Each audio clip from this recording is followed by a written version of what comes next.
अस्सलाम वालेकुम रहमतुल्लाहि व बरकातुहू। आज की वीडियो में हम एक स्पेशल सवाल का जवाब देने वाले हैं एंड आई एम श्योर कि आप में से बहुत सारे लोगों को इस वीडियो से बहुत सारी हेल्प मिलेगी। इसमें हम औरतों के एक जनरल बिहेवियर और आदमियों के भी एक जनरल बिहेवियर के बारे में बात कर रहे हैं। बेसिकली मुझे एक सवाल आया था, मैं उस सवाल को मिसकोट नहीं करना चाहती, इसलिए मैं एग्जैक्टली उस सवाल को पढ़ना चाहूँगी और फिर मैं उसको जो है उसका जवाब भी उस तरह से दूंगी।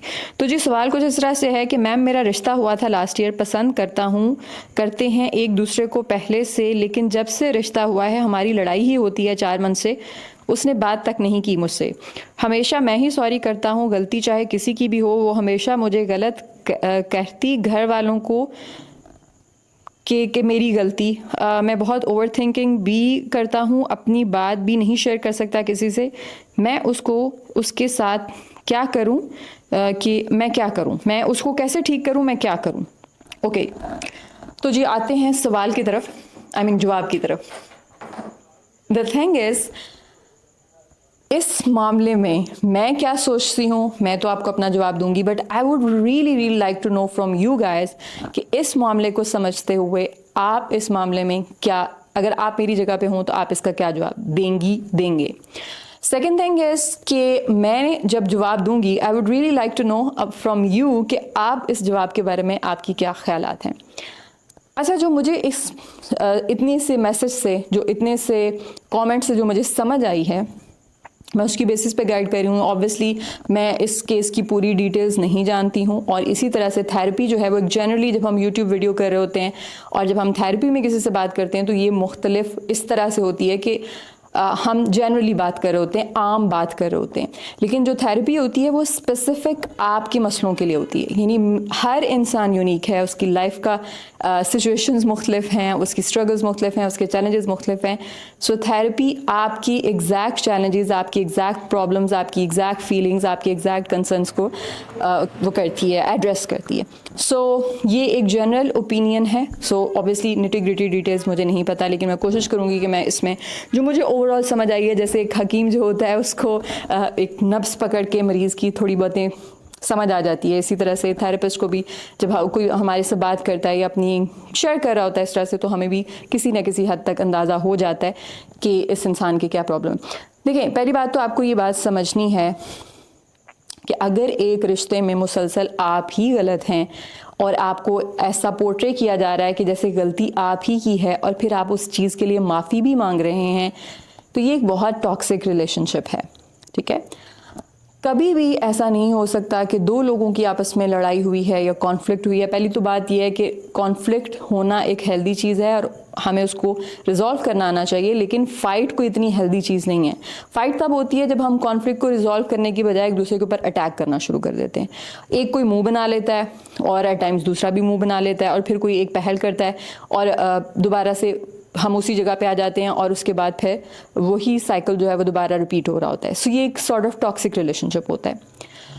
सो एक ही रिश्ते में कभी भी ऐसा नहीं हो सकता कि एक ही इंसान की हमेशा गलती हो। दूसरी चीज़ ये है कि एक ही इंसान बार बार, जब गलती एक इंसान की नहीं है तो वो माफ़ी भी क्यों बार बार एक ही इंसान मांगे। आई थिंक इसमें बहुत ज़्यादा सेल्फ रिस्पेक्ट की जो मुझे एक शदीद कमी नज़र आ रही है।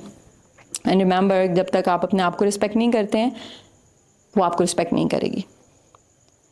And honestly women they really don't respect such man who are over apologetic, who are overly nice।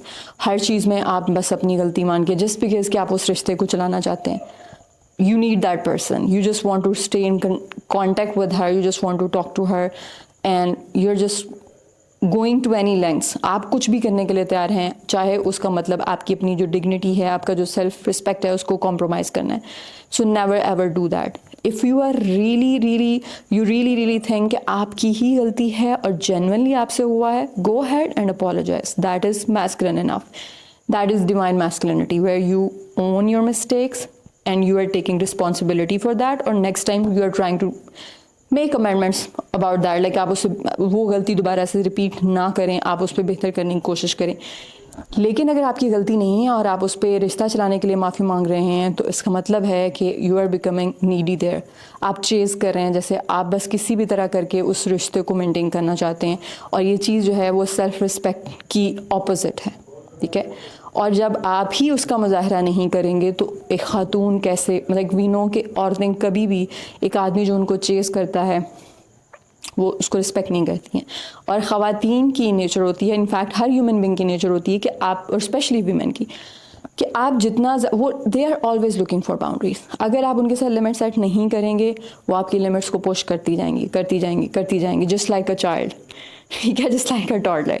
So you need to know कि आपकी गलती नहीं है तो आपने माफ़ी नहीं मांगनी है, आपको सोल रिस्पॉन्सिबिलिटी इस रिलेशनशिप को बचाने की नहीं लेनी है।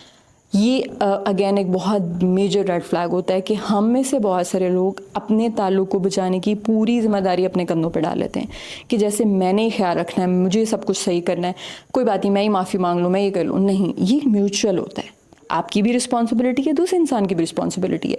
और अगर ये पूरी रिस्पॉन्सिबिलिटी आप अपने कंधों पर डाल रहे हैं तो अगेन ये एक ट्रॉमा रिस्पॉन्स है, ये एक टॉक्सिक ट्रेट है आपकी साइड से भी और दूसरे इंसान की साइड से तो है ही है। सो ये चीज़ आपने अपने जहन में रखनी है। तीसरी चीज़ ये कि जिस तरह से ओवर थिंकिंग है और इस तरह से, आई कम्प्लीटली अंडरस्टैंड, जो मुझे समझ आ रही है यहाँ पे you are focusing too much on this particular girl, ठीक है। हमें कभी भी किसी इंसान को अपनी ज़िंदगी का महवर नहीं बनाना चाहिए। ये लड़कियों के लिए भी मैं बात कर रही हूँ, मैं लड़कों के लिए भी कह रही हूँ। अगर आप एक हेल्दी, हैप्पी, फुलफिलिंग रिलेशनशिप चाहते हैं तो आपकी ज़िंदगी का एक, आपकी ज़िंदगी में हम सब की लाइफ में जैसे कंपार्टमेंट्स होते हैं, जैसे कमरे होते हैं, आप ये समझ लें, ठीक है। आपकी बिल्डिंग है एक अपनी ज़ात की, आपकी हर चीज़ की, पॉजिटिविटी की। उस बिल्डिंग में डिफरेंट डिफरेंट रूम्स हैं, ठीक है। उस रूम में ऑब्वियसली आपका जो मैरिटल रिलेशनशिप है, आपका जो स्पाउस है, बीवी है, चाहे आप लड़की हैं तो ऑब्वियसली आपका हस्बैंड, वो एक अहम जगह है। But at the same time उसमें दूसरे लोगों के भी कंपार्टमेंट्स होने चाहिए। जैसे आपकी अपनी फ्रेंड्स के साथ रिलेशनशिप है, ऑफ कोर्स मेल्स की मेल फ्रेंडशिप्स, उसके साथ साथ आपका अपनी ज़ात के साथ ताल्लुक़, like you spend some time nurturing yourself and learning new things and you need to have a purpose in your life. Like अगर एक ख़ातून जो है वो सोली रिलाई कर रही हैं एक आदमी के ऊपर, तो वो आदमी एक इम्परफेक्ट इंसान है, वो कितनी देर तक उसको खुशी दे पाएगा। मतलब कोई दूसरा इंसान जो है वो हमें अपनी खुशी खुद क्रिएट करनी है। येस, हेल्दी रिलेशनशिप्स हमें खुशी देते हैं, येस क्वालिटी ऑफ रिलेशनशिप्स हमारी क्वालिटी ऑफ लाइफ को इम्पैक्ट करती है, but at the same time आपका अपनी ज़ात के साथ जो ताल्लुक़ है वो भी बहुत ज़्यादा मैटर करता है। अगर आप एक खुश इंसान नहीं हैं, अगर आप एक हैप्पी इंसान नहीं हैं, आप एक हैप्पी रिलेशनशिप नहीं बना सकते, क्योंकि सोली आप रिलाई कर रहे होंगे उस ताल्लुक़ के ऊपर, उस इंसान के ऊपर कि ये बंदा ऐसा करेगा तो मैं खुश हूँगा, ये मेरी तारीफ़ करेगा तो मैं खुश होंगी, ये मेरे लिए ये करेगा। वो तो खुद एक इम्परफेक्ट इंसान है, उसके डिफरेंट मूड स्विंग्स होंगे, उसकी डिफरेंट स्ट्रगल्स होंगी। सो दो खुश लोग जब एक दूसरे के साथ रहते हैं तो ही एक खुशगवार ज़िंदगी बनती है।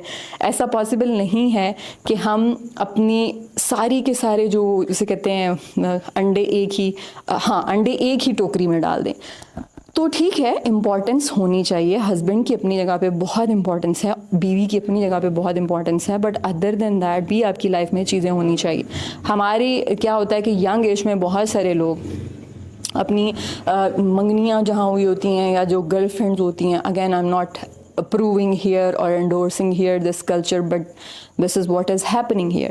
So होता ये है कि हम उनकी खातिर बहुत सारे लड़के और बहुत सारी लड़कियाँ लिटरली अपना करियर और अपनी लाइफ बर्बाद कर लेते हैं, क्योंकि उनको अपनी लाइफ में इतनी अटेंशन नहीं मिली होती उससे पहले अपने पेरेंट्स से, अपने जो प्राइमरी केयर गिवर्स होते हैं। सो यहाँ उनको कोई लड़की मिलती है और लड़के को कोई लड़की मिलती है और लड़की को एक लड़का मिलता है जो पूरी तवज्जो उसको दे रहा होता है। उसमें वो फिर सब कुछ भूल जाती है, लड़का सब कुछ भूल जाता है, वो भूल जाता है कि उसकी लाइफ में और बहुत सारे गोल्स हैं, उसका बस एक ही गोल रह जाता है कि उसके साथ बातें करना, and that's it. So what I would suggest you generally here is कि जो आप कर सकते हैं वो ये कि पहली बात तो ये कि जो इंसान हमारे साथ नहीं रहना चाहता या उसने हमारे साथ बातचीत ही बंद कर दी है, अगर लड़की ने स्पेशली कर दी है, it means that she is involved somewhere else too. ऐसा पॉसिबल नहीं है। या फिर ये कि वो आपको बिल्कुल नापसंद करती है, ठीक है। और जब एक बंदा हमें इतना नापसंद करता है, why would we like to stay with that person? हमें ज़रूरत क्या है ऐसे बंदे के साथ अपने रिलेशनशिप को ड्रैग करने की, अपनी ज़िंदगी ख़राब करने की? और दूसरी चीज़ ये कि again honestly women don't respect very very nice man, ठीक है। और आदमियों के साथ भी ऐसे ही है कि ज़्यादा ही जो अच्छी खातून, like we need as a human being we actually need some sort of push back. एक ऐसा बंदा जो आपकी हर बात में हाँ मिलाए, आप इरिटेट होना शुरू हो जाते हैं। अगर आप बहुत ही ईगो ड्रिवन आपकी पर्सनालिटी नहीं है या आप नार्सिसिस्टिक नहीं है, एक नार्सिसिस्टिक बंदे को ऐसा ही बंदा चाहिए होता है जो हर चीज़ में उसकी हाँ में हाँ मिलाए। लेकिन एक हेल्दी बंदे को ऐसा बंदा नहीं चाहिए होता, उसको एक आज़ाद सोच वाला पार्टनर चाहिए होता है जो उसके साथ डिस्कशन कर सके, जो बात कर सके, जो some sort of push back दे, जो कहीं पे डिसअग्री करे in a healthy way. Obviously थोड़ी रेजिस्टेंस, थोड़ा स्पार्क होना चाहिए। इट्स नॉट कि बस you said so it's okay, you know. और इसी तरह से लड़कों की साइड से भी अगर आप हर चीज़ मान रहे हो, और आदमी को तो वैसे भी like he needs to be in alpha role, needs to be masculine enough in a divine way. तो आई वुड से कि किसी भी तरह से I don't think you need to do some work on yourself. आपकी ये जो चीज़ है आप समझ लें कि इन अ वे कि आपकी अपनी कमज़ोरियों की तरफ निशानदही कर रही है। ये बंदी दुनिया की आखिरी बंदी नहीं है। इंशाल्लाह you can get a better partner if she is not interested in having this relationship with you. But yes, what you need to do is कि आप अपने ऊपर फोकस करें, build yourself up, know yourself, why you are doing what you are doing and what else can you do in your life. आपकी कौन सी, I am sure कि इस एक चीज़ की वजह से बहुत सारे आपके लाइफ के एरियाज ऐसे होंगे जहाँ पे आप वो एफर्ट या वो सारा कुछ नहीं कर पा रहे होंगे। सो वो करें। आपकी जो एंगर है, फ्रस्ट्रेशन है, टेंशन है, उसको हेल्दी वे में ऑफलोड करें। किसी इंसान से बदला लेने का सबसे बेहतरीन तरीका ये होता है कि आप अपना बेस्ट वर्जन बन के दिखाएं उस इंसान को। कभी कभी हम दूसरों के लिए करते हैं, ऑल्दो हमें किसी को कुछ भी प्रूव करने की ज़रूरत नहीं है, बट उसका फ़ायदा हमें ही हो रहा होता है। सो उस गुस्से को जिम में जाके निकालें, उस गुस्से को अगेन रिजेंटमेंट और फ्रस्ट्रेशन को अल्लाह के साथ ताल्लुक़ बनाएं, वहाँ पे निकालें, even if you need to cry.